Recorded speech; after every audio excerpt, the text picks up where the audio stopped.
Hello बच्चों, मैं शुभम मौर्य स्वागत करते हैं आपका एक और न्यू वीडियो में। जहां हम डी फार्म सेकेंड ईयर का सब्जेक्ट था आपका फार्माकोथेरेपेटिक्स पढ़ा रहे थे, जिसमें हम लोगों ने पहला चैप्टर पढ़ लिया था। उसके बाद सेकंड चैप्टर पढ़ रहे थे, उसमें हम लोगों ने हाइपरटेंशन पढ़ लिया था। हाइपरटेंशन के बारे में हम लोगों ने जाना, उसके सिम्टम्स जाने, उसके बाद pharmacological management, non pharmacological management और इटियोलॉजी, इटियोपैथोजेनेसिस, ये सभी हम लोगों ने जान ली है हाइपरटेंशन की। इसके बाद दूसरा पार्ट में हम लोग बनाने जा रहे हैं एंजाइना पेक्टोरिस का वीडियो। एंजाइना पेक्टोरिस की डिफिनीशन, एंजाइना पेक्टोरिस के क्लिनिकल मैनिफेस्टेशन मतलब कि सिम्टम्स, और इटियोपैथोजेनेसिस या इटियोलॉजी, और फार्माकोलॉजिकल और नॉन फार्माकोलॉजिकल मैनेजमेंट हम आज पढ़ाने जा रहे हैं। तो वीडियो में बने रहिए, चलते हैं चैप्टर पे। तो आज के टॉपिक पे चलते हैं। आज का टॉपिक आपका है एंजाइना पेक्टोरिस। एंजाइना पेक्टोरिस जो है एक ये कार्डियोवास्कुलर सिस्टम पढ़ रहे हैं, तो उसकी डिजीज हम लोग पढ़ रहे हैं। तो ये पहले हाइपरटेंशन पढ़ा, उसके बाद एंजाइना पेक्टोरिस पढ़ रहे हैं।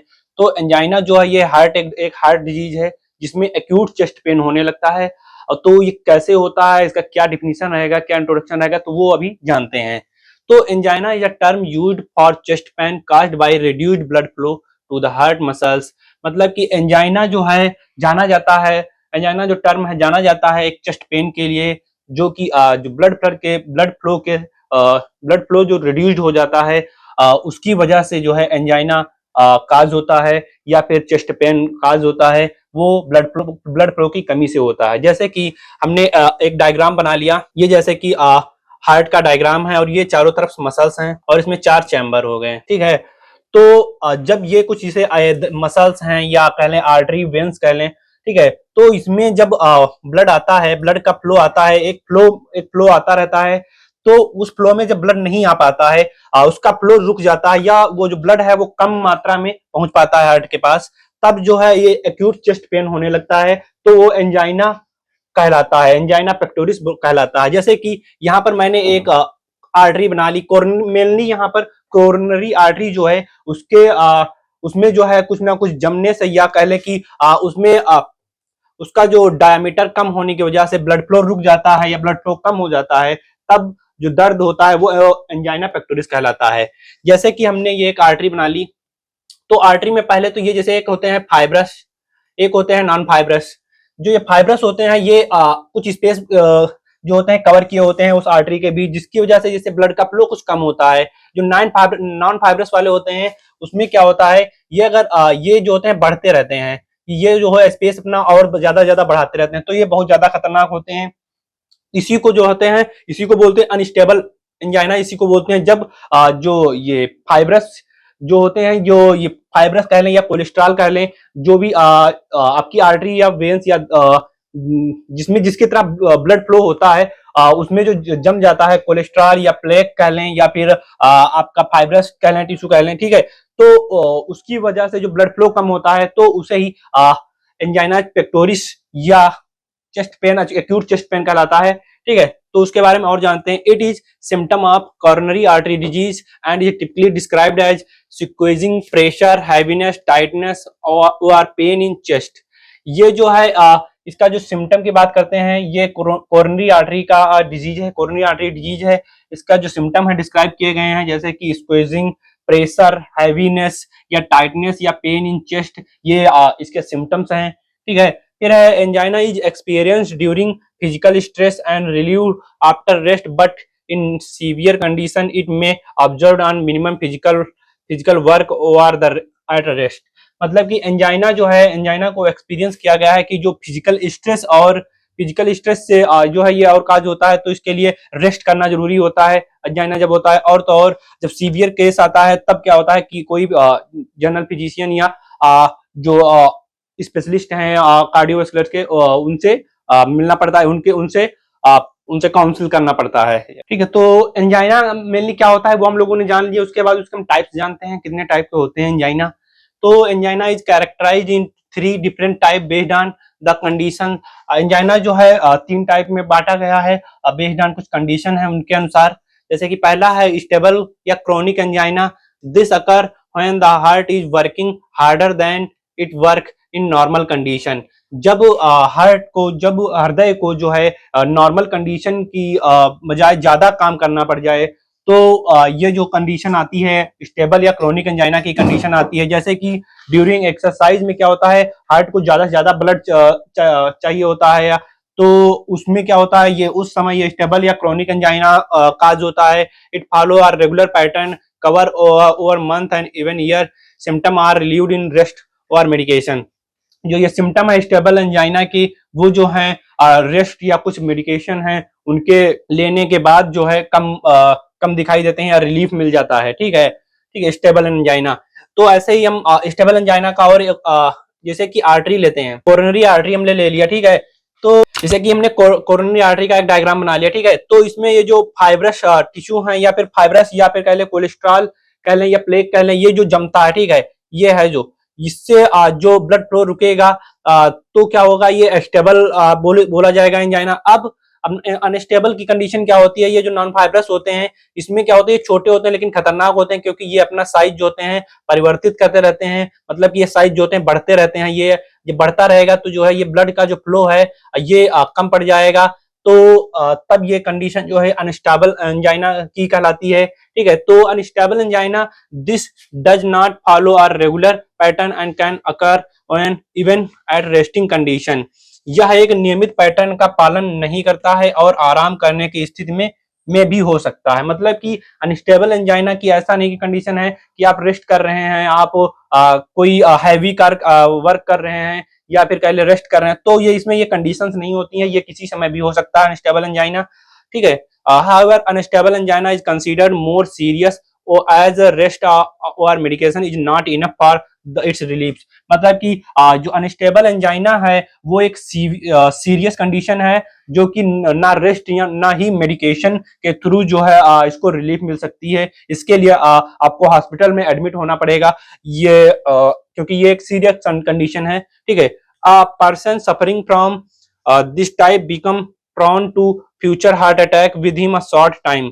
मतलब कि इसमें क्या होता है, इस प्रकार के पीड़ित व्यक्ति में थोड़े समय या भविष्य में दिल के दौरा पड़ने की चांसेस रहते हैं, ये हार्ट अटैक के चांसेस रहते हैं अनस्टेबल एंजाइना में। ठीक है, इसके बाद अगले पर चलते हैं। अगला आपका तीसरा है माइक्रोवेस्कुलर एंजाइना। अब हमने यहाँ बताया था ये जो फाइब्रस है नॉन फाइब्रस है, इसमें से जो ये कण है जैसे कोलेस्ट्रॉल ये अपना परिवर्तित करना है, तो इसमें से कुछ टूट के जो इससे छोटी आर्टरी या वेन्स होते हैं जो भी होते हैं, तो उनमें जाके जब ये लग जाते हैं, स्पेस कवर कर लेते हैं, तो ये माइक्रोवेस्कुलर एंजाइना कंडीशन कॉज करते हैं। जैसे कि this type of angina affect the heart smallest coronary artery blood vessels. मतलब मैंने बोला कि नहीं, ये जैसे एक लार्ज कोरोनरी आर्टरी, इससे स्मॉल जो है आर्टरी बनेंगी। ठीक है, आर्टरी से आर्टरियोल्स बनेंगे, फिर ऐसे ही इसमें से जब कोई पार्टिकल ये जो जैसे कोई ये आर्टरी थी, ये आपके थे फाइब्रस थे या फिर कह ले कि कोलेस्ट्रॉल जो भी ये जो होते हैं जो आपके आर्टरी में जो जम जाते हैं, जो कि बाद में ब्लड फ्लो को कम कर देते हैं, तो ये फाइब्रस हैं और ये नॉन फाइब्रस हैं। इनमें से जो ये बढ़ते रहते हैं, क्योंकि ये धीरे धीरे अपना स्थान जो बढ़ाते रहते हैं, जिसके कारण से और ब्लड फ्लो कम होता है। उसके बाद जैसे ये बड़ी आर्टरी है, इससे जुड़ी हुई कुछ इससे छोटी आर्टरी है, ये जैसे छोटी आर्टरी है इससे भी छोटी है, तो यहाँ से जब ये कवर किए हैं या फिर ब्लड फ्लो में या फिर कुछ मेडिकेशन के थ्रू ये जो कण है यहाँ से टूट के छोटी आर्टरियों में लग जाते हैं, छोटी आर्टरियों में जम जाते जाके हैं, तो वो कंडीशन जो होती है माइक्रोवेस्कुलर एंजाइना कहलाती है। ठीक है, तो microvascular angina this type angina affect heart smallest coronary artery blood vessels. मतलब कि ये जो कंडीशन है या ये इस टाइप का जो एंजाइना है वो जो अफेक्ट करता है हार्ट की सबसे स्मॉलेस्ट कोरोनरी आर्टरी को या ब्लड वेसल्स को, तो it can occur during daily activity और time of stress. It can occur या दैनिक गतिविधियों के तो माइक्रोवेस्कुलर जो एंजाइना है या जो है it can occur during daily activity और टाइम ऑफ स्ट्रेस। मतलब कि ये जैसे डेली एक्टिविटी के कोई भी कार्य कर रहे हैं या हैवी कोई भी कार्य कर रहे हैं उसके समय भी हो सकता है, या फिर स्ट्रेस ले रहे हैं उस समय भी ये आपको एंजाइना हो सकता है। इसमें भी चेस्ट पेन जो होता है मेन सिम्टम होता है। ठीक है, इसके बाद जो है वेरिएंट या प्रीनिजिमेंटल एंजाइना है। प्रीनिजिमेंटल एंजाइना को देखते हैं क्या है। This type of angina is caused by coronary spasm. मतलब कि इस प्रकार का जो एंजाइना है कोरोनरी ऐंठन के कारण होता है। मतलब कि जो कोरोनरी आर्टरी होती हैं उनके ऐंठन के कारण, मतलब कि जब उसमें कुछ कवर कर लेगा, उसमें प्लेग जमा हो जाएगा, तो जो होती हैं अपना जो साइज है या कह ले कि उसका डायमीटर है वो जो कम हो जाता है, जिसकी वजह से जो है वेरिएंट या प्रीमेंस्ट्रुअल एंजाइना की कंडीशन काज होती है। This spasm and angina commonly occur night and follow a pattern. ये जो एंजाइना है, इस प्रकार का जो स्पैस्म एंजाइना है वो नाइट में हो सकता है या जब कोई पैटर्न नहीं फॉलो कर रहे हैं उस समय हो सकता है। अब बात करते हैं फोर्थ टाइप की बात करते हैं वेरिएंट या प्रिंजेंटल एंजाइना की। इसमें क्या होता है, इस टाइप के एंजाइना में angina is caused by coronary spasm. यह जो इस प्रकार का जो एंजाइना है कोरोनरी आर्टरी के ऐंठन की वजह से होता है। This spasm angina commonly occur at night, मतलब कि ये जो एंजाइना है रात के समय ज्यादातर का देखा गया है, सिम्टम ये देखा गया है, ठीक है। और ये फॉलो करता है पैटर्न जो इसका रहता है वो फॉलो करता है। Spasm are triggered by substance use disorder, smoking, cold weather, certain medication and stress. मतलब कि ये जो एंजाइना है वेरिएंट एंजाइना या प्रिंजेंटल एंजाइना है, ये ट्रिगर होता है। कैसे होता है, सब्सटेंस यूज डिसऑर्डर, मतलब कि जैसे कि धूम्रपान ले रहे हैं या स्मोकिंग कर रहे हैं, कोल्ड या फिर कोल्ड वेदर में कुछ ऐसे मेडिकेशन है या स्ट्रेस लेने से ये जो वेरिएंट एंजाइना है ये काज होता है। ये फोर्थ टाइप था। इसके बाद हम जानते हैं, हाँ, एंजाइना पेक्टोरिस की बात कर रहे थे, तो एंजाइना पेक्टोरिस की हम एटियोलॉजी की अब बात करते हैं। एटियोलॉजी मतलब कि कैसे फैलता है, ये कैसे होता है आपको एंजाइना पेक्टोरिस, तो उसका अब हम डिस्कस करेंगे। एटियोलॉजी मतलब जैसे कॉजेज, तो वही चीजें डिस्कस करना है यहाँ पर।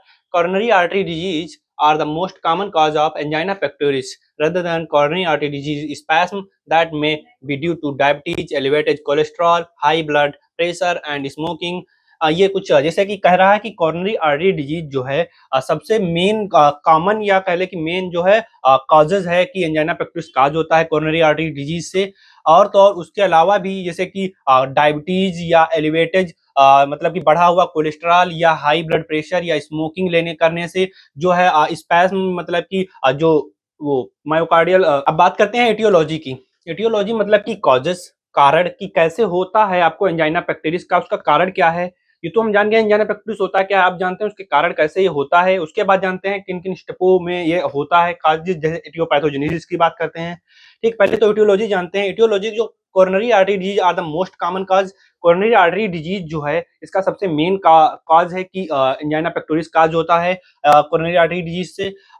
फिर दूसरा है कोरोनरी आर्टरी सिम्टम स्पैस्म दैट में due two diabetes, elevated cholesterol, high blood pressure and smoking. मतलब कि कोरोनरी आर्टरी की जब ऐंठन होती है, कोरोनरी आर्टरी में जो स्पैस्म आ जाते हैं, ये जो इसकी वजह से जो इसका जो स्पेस कम रह जाता है, ब्लड फ्लो का जो सीक्वेंस कम हो जाता है, ये किसकी वजह से होता है, डायबिटीज की वजह से, या कोलेस्ट्रॉल बढ़ जाता है उसकी वजह से, या हाई ब्लड प्रेशर रहता है, या स्मोकिंग करने से ये जो है स्पैस्म हो जाती है कोरोनरी आर्टरी, जिसके कारण आपको एंजाइना पेक्टोरिस काज होता है। Other reason which increase the oxygen demand and result in angina. कुछ ऐसे रीजन है जिनमें ऑक्सीजन की जो है डिमांड ज्यादा होती है, उनकी वजह से एंजाइना काज होता है। अदर कुछ काजेज हैं, पहला है एक्सरसाइज, स्ट्रेस एंड थायरोटॉक्सिकोसिस, जो कि इंक्रीज कार्डियक आउटपुट। इसमें जो होता है जैसे कि एक्सरसाइज करते हैं तो हैवी वेट उठाते हैं, तो इसके लिए जो होता है आपको ज्यादा ऑक्सीजन की जरूरत होती है। ऑक्सीजन मतलब कि ज्यादा प्योर ब्लड की जरूरत होगी, प्योर ब्लड आएगा तो ऑक्सीजन आएगी। तो अगर वो इन अपना पाएगा इस पे तो जो है कुछ चांसेस रहेंगे एंजाइना पेक्टोरिस के। वही यहाँ चीज बताया गया है, एंजाइना स्ट्रेस एंड थायरोटॉक्सिसिस। इसमें क्या होता है, increase cardiac output is required. इसमें कार्डियक आउटपुट जो होता है ज्यादा मात्रा में रिक्वायर्ड होती है, ठीक है। फिर एरोटिक स्टोनिसिस की बात करते हैं, ये दूसरा काजेज है अदर रीजन में। Increase cardiac output is needed to maintain adequate output. मतलब कि आउटपुट, कार्डियक आउटपुट को बढ़ाकर जितना चाहिए था, जितना इनको कार्डियक आउटपुट चाहिए उतना चाहिए के लिए और कार्डियक आउटपुट बढ़ाना पड़ता है, तब जाके वो कॉज नहीं होता है। फिर तीसरा है hypertension, peripheral vascular resistance is increase. मतलब कि परिधि संवधी प्रतिरोध बढ़ जाता है, इसमें ये होता है, ठीक है। तो इसका मेनली कागज मैंने बताया ना कि कोरोनरी आर्टरी डिजीज के कारण ये एंजाइना पेक्टोरिस काज होता है। दूसरा है कि कोरोनरी आर्टरी डिजीज में जब जैसे कोलेस्ट्रॉल या प्लेक या फाइब्रस टिश्यू जो होते हैं जम जाते हैं या पहले कि उसमें उपस्थित हो जाते हैं, जिससे ब्लड फ्लो जो है कम हो जाता है, जिसके कारण जो है एंजाइना पेक्टोरिस काज होता है, ठीक है।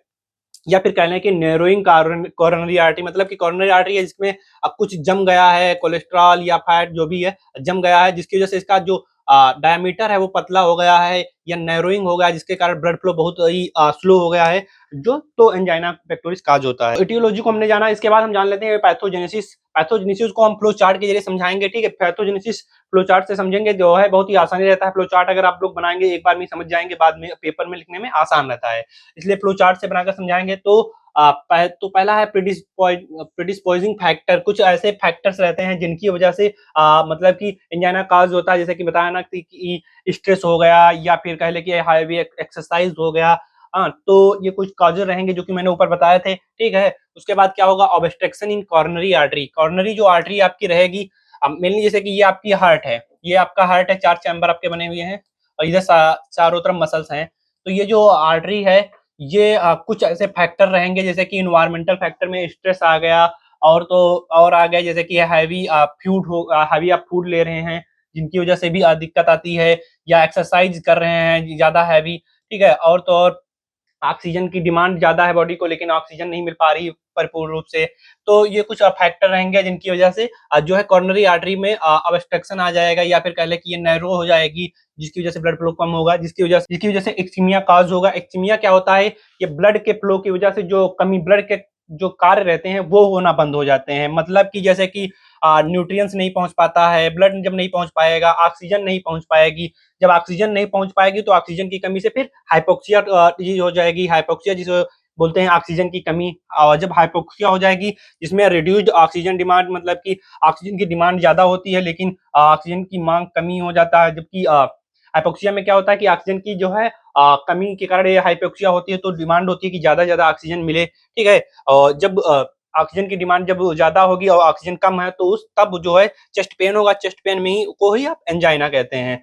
इसी में आगे को बढ़ा दिया, थ्रोम्बोलिसिस अगर होगा, जो ऑक्सीजन जब डिमांड ज्यादा ज्यादा कम होगी, तब क्या होता है, जो थ्रोम्बोलिसिस हो जाएगा, जिसके कारण अनस्टेबल एंजाइना काज होता है। तो ये जो है आपकी पैथोजेनेसिस है, जो कि बहुत ही आसान है, जिसमें पहले से कुछ ऐसे फैक्टर्स हैं जो जिनकी वजह से काज होता है, जो कि बाद में ऑब्स्ट्रक्शन ऑफ कोरोनरी आर्टरी, मतलब कोरोनरी आर्टरी जो में दबाव पड़ता है, या फिर कह लें कि उसमें जो है नैरो हो जाती है, जिसकी वजह से ब्लड फ्लो कम होता है, जिसकी वजह से जो है इस्कीमिया काज होती है। इस्कीमिया में क्या होता है, जो ब्लड के कार्य जा रहे होते हैं वो रुक जाते हैं, मतलब कि ऑक्सीजन नहीं पहुंच पाता है और न्यूट्रिएंट्स नहीं पहुंच पाते हैं, ठीक है।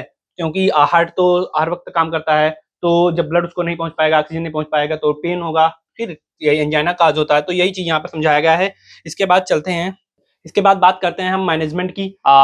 जो एंजाइना पेक्टोरिस पढ़ रहे हैं, इसको हम ट्रीट कैसे करेंगे। एक तो होता है फार्माकोलॉजिकल मैनेजमेंट, मतलब कि दवाओं से ट्रीट करेंगे उसको। एक होता है नॉन फार्माकोलॉजिकल मैनेजमेंट, मतलब कि ऐसी सिचुएशन जब बिना दवाओं के ही ट्रीट कर लें हम उस डिजीज को, या उससे हम थोड़ा सा रिलीफ पा लें, या ठीक है, तो या फिर उसे प्रिवेंशन कर लें। तो ऐसे कुछ हैं मेथड हैं, या ऐसे कुछ ट्रिक हैं, वो हम पढ़ते हैं आगे, ठीक है। नॉन फार्माकोलॉजिकल मैनेजमेंट की बात करते हैं। Angina should be treated for reducing pain, preventing symptom and preventing or lowering the possibility of heart attack. Angina को हम ट्रीट करके जो होता है क्या कर सकते हैं, रिड्यूस पेन, मतलब कि जो पेन हो रहा है उसको कम कर सकते हैं, और प्रिवेंटिंग सिम्टम, जो सिम्टम्स आ रहे हैं उनको कम कर सकते हैं। Preventing lower possibility of heart attack. Heart attack के चांसेस ज्यादा रहते हैं जब एंजाइना जो कॉज होता है, उसके बाद हार्ट अटैक के चांसेस ज्यादा रहते हैं, तो वो उसको भी हम कम कर सकते हैं नॉन फार्माकोलॉजिकल मैनेजमेंट की तरह से। तो इसमें कुछ है, the type of angina, severity of symptom, also demand medication changes in life style and other necessary medical purpose. मतलब कि एंजाइना को ट्रीट करने के लिए, जो है एंजाइना के सिम्टम्स को ट्रीट करने के लिए हमें ज़्यादा से ज़्यादा डिमांड में मेडिकेशन की रहती है, और तो और उसके अलावा चेंज इन लाइफ स्टाइल में कुछ चेंजेस लाने पड़ते हैं, जिसकी वजह से जो है आपके एंजाइना पेक्टोरिस जो होता है उसको ट्रीट कर पाते हैं। तो इसमें कुछ मेथड है नॉन फार्माकोलॉजिकल मेथड में। पहला है क्विट स्मोकिंग, मतलब कि धूम्रपान को जो जब हम छोड़ देंगे, तो ये भी एक अच्छा मेथड रहेगा, जिससे हम एंजाइना के जो चांसेस रहते हैं उसको कम कर पाएंगे। फिर कंट्रोलिंग वेट, मतलब कि वेट को आप कोशिश करिए कि ज्यादा से ज्यादा ना बढ़ने दीजिए। एक जो नॉर्मल वेट रहता है वही रहने दीजिए, क्योंकि जितना वेट बढ़ेगा उतना फैट बढ़ेगा, फैट बढ़ेगा तो कोलेस्ट्रॉल बढ़ेगा। उसकी वजह से जो आपकी आर्टरी हैं या वेन्स हैं, उसमें जो होता है फैट या कोलेस्ट्रॉल जमा होगा, जिससे आपके चांसेस रहेंगे एंजाइना के। या रेगुलर चेकअप आप कोलेस्ट्रॉल लेवल, मतलब कि कोलेस्ट्रॉल लेवल को कोशिश करिए कि रेगुलर ना तो कम से कम हफ्ते या 2 हफ्ते में एक बार चेक करवाइए, ताकि पता चल सके आपका कोलेस्ट्रॉल लेवल बढ़ा हुआ तो नहीं है, ठीक है। रेस्ट एंड स्लो डाउन, मतलब कि कोशिश करिए कि रेस्ट भी करिए, जैसे हैवी वर्क कर रहे हैं तो आप कोशिश करिए रेस्ट करिए, जिससे मैनेजमेंट कर सकेंगे नॉन फार्माकोलॉजिकल मैनेजमेंट का, जिससे मैनेजमेंट कर पाएंगे हम एंजाइना पेक्टोरिस का। ठीक है, अवॉइडिंग हैवी मील्स, मतलब कि हैवी मील्स कोशिश करिए कि ज्यादा से ज्यादा ना लेने की कोशिश करिए। और तो और जैसे कि सुबह के टाइम कोशिश करिए ले लेकिन शाम को कोशिश करिए ज्यादा से ज्यादा कि ना ले heavy meals. Avoiding stress efficiently, मतलब कि कुशलता से, तनाव से बचना चाहिए कि स्ट्रेस ज्यादा से ज्यादा कोशिश करें ना ही ले, जिससे आपको जो है ये बीमारी ना काज हो। फिर है adding fruits, vegetable, whole grains, low fat और non fatty dairy product and lean meat and fish in diets, मतलब कि एडिंग फ्रूट्स, कुछ फ्रूट्स लीजिए, फल लीजिए, कुछ वेजिटेबल्स लीजिए, ठीक है। फिर और कुछ होल ग्रेन्स, मतलब कि कुछ ऐसे अनाज लीजिए जो कि लो फैट जिसमें हो, या नॉन फैट डायरी, मतलब कि दूध जो जिसमें फैट ना हो वो प्रोडक्ट लीजिए। और लीन meat and fish in diet में जो है फिश लीजिए और फ्रूट्स लीजिए, वेजिटेबल लीजिए। ये कुछ ऐसे हैं जो जिनसे हम बिना दवाओं के, मतलब कि नॉन फार्माकोलॉजिकल मैनेजमेंट कर सकते हैं एंजाइना पेक्टोरिस का। इसके बाद देखते हैं फार्माकोलॉजिकल मैनेजमेंट, मतलब कि दवाओं से कैसे ट्रीट करेंगे, कौन कौन सी दवाएं ऐसे हैं जिनसे हम एंजाइना पेक्टोरिस को ट्रीट कर पाएंगे। फार्माकोलॉजिकल मैनेजमेंट मतलब कि औषधीय प्रबंधन। हमने पढ़ा नॉन फार्माकोलॉजिकल मैनेजमेंट की कैसे ट्रीट करेंगे बिना दवाओं के एंजाइना पेक्टोरिस को, या कैसे प्रिवेंशन करेंगे हम बिना दवाओं के एंजाइना पेक्टोरिस को। उसके बाद फार्माकोलॉजिकल मैनेजमेंट देखेंगे कि दवाओं से कुछ दवाएं हैं या जिनसे हम ट्रीट कर पाएंगे। इसमें पहली कैटेगरी आ गई आपकी नाइट्रेट्स। नाइट्रेट्स में आपकी दवा आती है nitroglycerin. Nitroglycerin available in the form of sublingual spray. ये जो नाइट्रोग्लिसरीन है सबलिंगुअल स्प्रे टाइप में आपके मौजूद है और टेबलेट फॉर्म में भी मौजूद है, जो कि rapidly relieving angina pain and open up coronary artery, जो कि आसानी से या फिर जल्दी कह ले क्विकली जो है रिलीव देता है एंजाइना पेन से, और कॉर्नरी आर्टरी के जो दबाव रहता है उसको रिलीफ पहुंचाता है। ठीक है, दूसरा आपका है बीटा ब्लॉकर। बीटा ब्लॉकर जो कैटेगरी है, इसमें कुछ दवाएं आती हैं जैसे कि एटेनोलॉल, प्रोपेनोलॉल, ये सभी कुछ दवाएं आती हैं जिनका कार्य रहता है these agent act by decreasing the blood pressure and slowing the heart rate. मतलब कि ये एजेंट ऐसे होते हैं जो कि ब्लड प्रेशर को डिक्रीज करते हैं और हार्ट रेट को भी स्लो करते हैं। जैसे कि बढ़ी हुई हार्ट रेट होता है तब एंजाइना पेक्टोरिस के चांसेस रहते हैं, तो उसको भी कम करता है और जो है ब्लड प्रेशर को भी लो करता है। As a result work load on heart decrease, मतलब कि वर्क लोड जो होता है उसको कम करता है, जिससे कि हार्ट को लोड ना पड़े और तो और एंजाइना के चांसेस ना रहें। इसके बाद तीसरा आपका आता है कैल्शियम चैनल ब्लॉकर और कैल्शियम एंटागोनिस्ट। जिस इनका क्या काम रहता है, कैल्शियम चैनल ब्लॉकर में आपकी कुछ दवाएं आती हैं जो कि अभी पढ़नी रहेंगी। यहाँ पर है they act also act the same mechanism as the beta blocker. इसका जो मैकेनिज्म रहता है वो सेम बीटा ब्लॉकर की तरह रहता है, by decreasing the blood pressure and slowing the heart rate. मतलब कि डिक्रीज करते हैं ब्लड प्रेशर को और तो और हार्ट रेट को जो होता है स्लो डाउन करते हैं। In case beta blocker are contraindicated in a patient, calcium channel blocker can be used. These agents also helpful in treatment of coronary artery spasm। मतलब कि ये जो कैल्शियम चैनल ब्लॉकर हैं इसमें वेरप्पा मिल जैसी दवाएं आती हैं, वो सारी दवाएं जो होती हैं ट्रीट करती हैं कोरोनरी आर्टरी डिजीज को। ठीक है, इसके बाद आता है आपका एंटीप्लेटलेट ड्रग्स। एंटीप्लेटलेट ड्रग जो कि ब्लड जिसे कोगुलेशन में मदद करती थी एक तो, और दूसरा यहाँ पर भी मदद करती है एंटीप्लेटलेट ड्रग जो कि ब्लड को थिन करती हैं। ब्लड को थिन मतलब कि जैसे कि ब्लड बहुत ही ज्यादा थिक होता है जिसके कारण से जिसका फ्लो जो होता है कम हो जाता है, तो उसके जो है थिन करेंगे तो जो है ब्लड का फ्लो आसानी से जाएगा हार्ट के पास ही। जो जोड़ा थिक रहेगा तो जो होता है बहुत ही स्लो जो है इसका स्लो पहुंचेगा ये हार्ट के पास। तो जब ये थिन हो जाएगा हम एंटीप्लेटलेट ड्रग लेंगे तो ये जो थिन हो जाएगा तो ये थोड़ा फास्ट करेगा, पहुंचेगा हार्ट के पास, जिसके कारण ऑक्सीजन की जो कमी रहेगी वो पूरी हो पाएगी और आपको एंजाइना काज नहीं होगा। इसके बाद अगला टॉपिक है आपका, इसके बाद आपका अगला टॉपिक है मायोकार्डियल इंफ्रैक्शन, जो कि हम अगले चैप्टर अगले वीडियो में पढ़ाने वाले हैं। और आपको अगर वीडियो अच्छी लगी है तो प्लीज वीडियो को लाइक करिए और चैनल को सब्सक्राइब करिए, और जो कुछ भी डाउट रहता है तो प्लीज कमेंट करिए। वीडियो में बने रहने के लिए धन्यवाद।